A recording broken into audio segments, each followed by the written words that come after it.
I mean, you hear in terms of maintenance, people talk about predictive, preventative maintenance, reactive maintenance.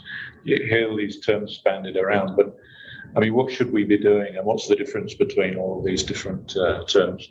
Well, I would say predictive, without a doubt, is the best version. But for that, you've got to have a lot of information, and Right. So it's building that information up specifically against that building. Obviously, different buildings react in different ways. The equipment within them is significantly different. Not everybody's using the same kit, but there is a lot of information out there. So you start with predictive, which will build your preventive and maintenance schedule. And the more predictive information that you've got, the better your schedule will be for preventative. Obviously, reactive is when it breaks. So it's the last process.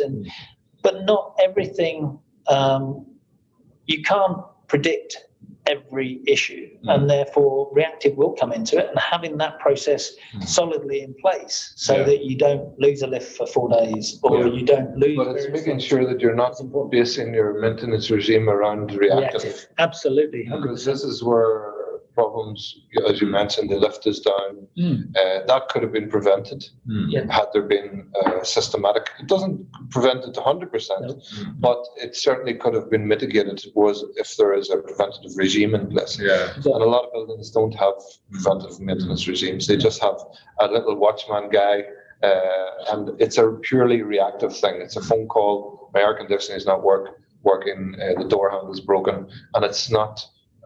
Like even major developers who control housing villa compounds, at best they do AC maintenance on a preventative basis. But everything else is purely reactive, I feel. Yeah, nobody's focusing on drainage. Nobody's focusing on, and we were talking about rain only happening every 10 months, 12 months, whatever.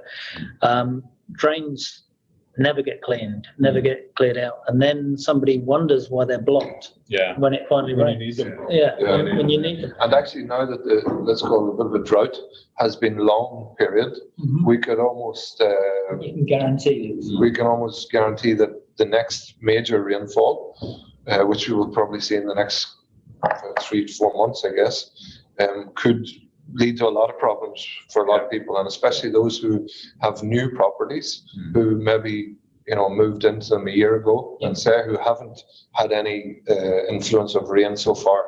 They might need to take cognizance of that and to take some measures, I feel. 100%, without a